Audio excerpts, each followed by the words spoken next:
नमस्कार, मैं आस्था आप सभी का स्वागत करती हूँ हेलो बिहार न्यूज़ पर। आइए नजर डालते हैं आज की सुर्खियों पर। बिहार में कोरोना विस्फोट, मिले रिकॉर्ड 250 मरीज, 6000 पहुंचा आंकड़ा। बिहार में गुरुवार को एक दिन में एक साथ 250 मरीज मिले हैं, जो कि अब तक की एक ही दिन में मिलने वाली मरीजों की सर्वाधिक संख्या है। इसके साथ ही प्रदेश में कोरोना संक्रमितों की संख्या बढ़कर अब 6000 के करीब पहुँच गई है। आज की पहली जाँच रिपोर्ट आते ही संख्या 5948 को पार कर जाएगी।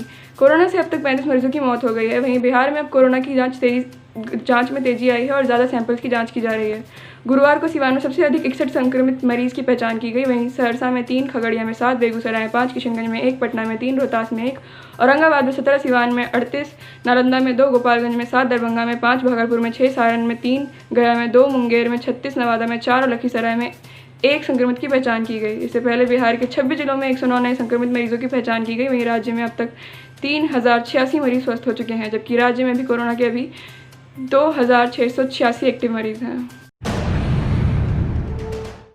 बिहार विधानसभा चुनाव को लेकर निर्वाचन आयोग ने सभी प्रारंभिक तैयारियों को पूरा करने का निर्देश दिया है। आयोग ने मुख्य निर्वाचन पदाधिकारी बिहार को इस संबंध में जिलों में ईवीएम को मंगाने, सभी बूथों का भौतिक निरीक्षण सहित अन्य कार्यों को समयबद्ध तरीके से पूरा करने का निर्देश दिया। बिहार चुनाव को लेकर पहली बार चुनाव आयोग के स्तर से ये बैठक आयोजित की गई। निर्वाचन विभाग से मिली जानकारी के अनुसार गुरुवार को केंद्रीय निर्वाचन आयोग के उप निर्वाचन आयुक्त चंद्रभूषण कुमार ने वीडियो कॉन्फ्रेंसिंग से मुख्य निर्वाचन पदाधिकारी बिहारी HR श्रीनिवास व अन्य अधिकारियों के साथ बैठक की। अगले 48 घंटे मानसून के बिहार में प्रवेश करने के प्रबल आसार हैं। मानसून के विस्तार के लिए परिस्थितियां लगातार तैयार हो रही हैं और उम्मीद है कि इस बार समय से मानसून बिहार में प्रवेश करेगा। गौरतलब है कि पूर्णिया में 13 जून को मानसून के पहुंचने का पूर्वानुमान मौसम विज्ञान केंद्र ने किया है। इसके बाद कुछ दिनों के अंतराल में यह पटना, गया और राज्य के अन्य हिस्सों में पहुंचेगा। मौसम विभाग केंद्र के पूर्वानुमान के मुताबिक अगले 24 घंटे में पूर्वी बिहार और आसपास के क्षेत्रों में हल्की से मध्यम बारिश और कुछ जगह पर भारी बारिश हो सकती है। कोरोना संकट के बीच करीब 2.25 माह बाद सोमवार से पूरे राज्य में बस सेवा शुरू हुई। पटना के करीब 200 बसें चली। वहीं बिहार राज्य पथ परिवहन निगम की बसें कोरोना जागरूकता का जरिया बनेगी। राज्य में चलने वाली सभी बसों पर आकर्षक इमोजी और स्लोगन के जरिए कोरोना संक्रमण से बचाव के लिए जागरूकता एवं प्रचार प्रसार किया जाएगा। सार्वजनिक परिवहन के वाहनों के अंदर एवं बाहर कोविड-19 के संक्रमण से बचाव के उपायों संबंधी स्टिकर और स्लोगन लगाए जाएंगे। साथ ही जिला प्रशासन के माध्यम से यात्रियों के बीच पर्चे भी बांटे जाएंगे। ओवैसी की पार्टी ने बिहार में सबसे पहले 32 सीटों पर उम्मीदवार उतारने का ऐलान करके महागठबंधन की मुश्किलों में इजाफा कर दिया है। ओवैसी के स्थान से विधानसभा चुनाव में भाजपा JDU की राह आसान हो सकती है, क्योंकि उन्होंने जिन सीटों पर चुनाव लड़ने का ऐलान किया है उनमें से 2/3 से ज़्यादा सीटों पर अभी महागठबंधन का कब्जा है। साल भर पहले ओवैसी की पार्टी ने लोकसभा चुनाव में कांग्रेस की खाली हुई सीट पर उपचुनाव में बिहार में पहली बार खाता खोलकर अपने इरादे जता दिए थे। बिहार के वैशाली जिले में शुक्रवार को शराबबंदी कानून हवा हो गया। महुआ थाना क्षेत्र के सलखन्नी गांव में सुबह सुबह एक गैस टैंकर पलट गया।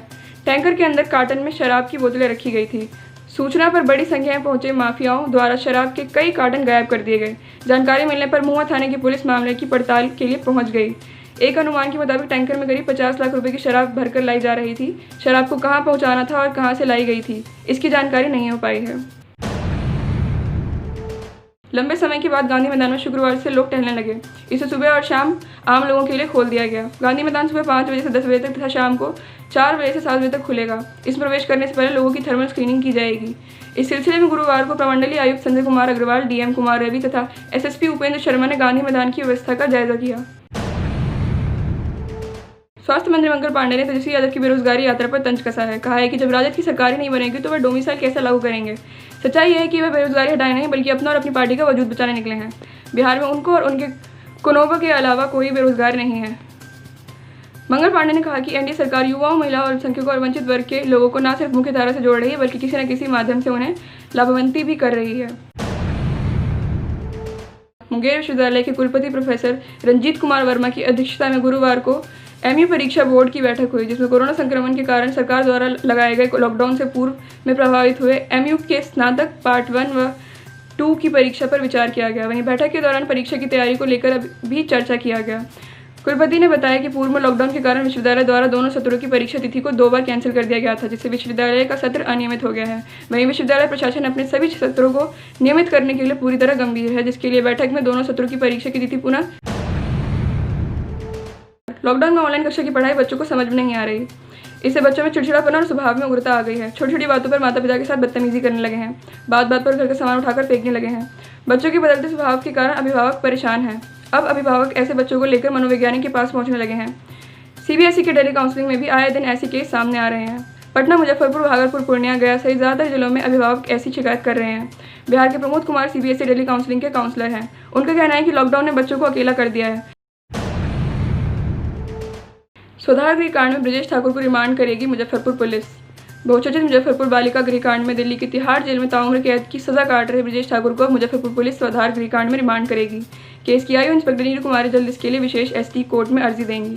स्पेशल पीबी जयमंगल प्रसाद ने बताया कि फिलहाल आयु ने आवेदन नहीं दिया है। आवेदन मिलने के बाद कोर्ट में अभियोजन की ओर से पक्ष रखेंगे। राज्य के सरकारी माध्यमिक उच्च माध्यमिक विद्यालयों में छठे चरण के नियोजन के तहत अंतिम रूप से चयनित 3,20,000 शिक्षक अभ्यर्थियों को अगले माह नियोजन पत्र मिल जाएगा। शिक्षा विभाग ने गुरुवार शाम मार्च आखिर कोरोना में संक्रमण की वजह से रोकी गई नियोजन प्रक्रिया का संशोधित शेड्यूल जारी कर दिया।